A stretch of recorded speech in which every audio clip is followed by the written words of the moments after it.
জীবনে অনেক কিছু শিখেছি। যে মানুষটা তোমাকে ছেড়ে চলে যাবে সে কিন্তু তোমার পাশে থাকবে না। চলে যাওয়ার সময় কিন্তু তোমাকে এমনভাবে লাঞ্ছিত করে যাবে যেটা তুমি জীবনে কখনো কল্পনা করতে পারো না।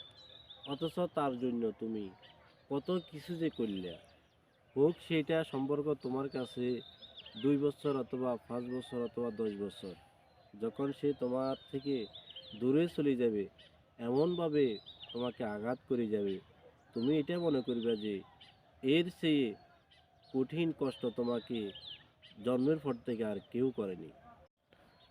আমার জীবনে তুমি কিন্তু না থাকলেও আমার কোনো ক্ষতি হবে না।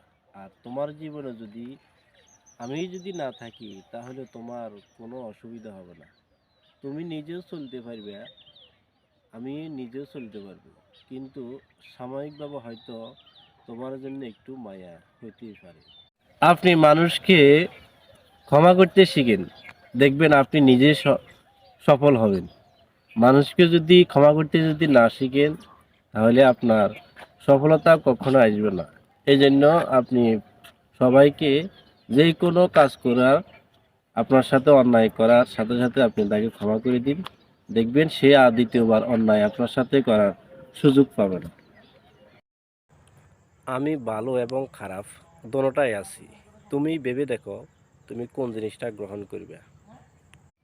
মানুষকে ঠকিয়ে জান্নাত চাওয়া বাদ দিয়ে দিন, কারণ আল্লাহ দয়াবান কিন্তু ন্যায় বিচারক।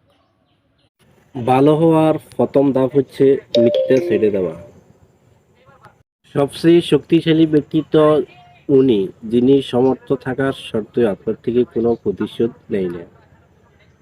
সবচেয়ে শক্তিশালী ব্যক্তিত্ব উনি যিনি সমর্থ থাকার সত্ত্বেও আপনার থেকে কোনো প্রতিশোধ নেয় না। সবচেয়ে শক্তিশালী ব্যক্তিত্ব উনি যিনি সমর্থ থাকার সত্ত্বেও আপনার থেকে কোনো প্রতিশোধ নেয় না।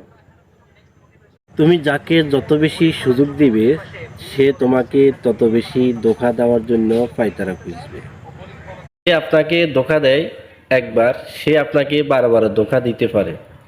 তা সমুদ্রের পানি একটু যদি লবণাক্ত হয় তাহলে পুরো সমুদ্রের পানিটা লবণাক্ত, এটাই বিশ্বাস করতে হবে আপনাকে।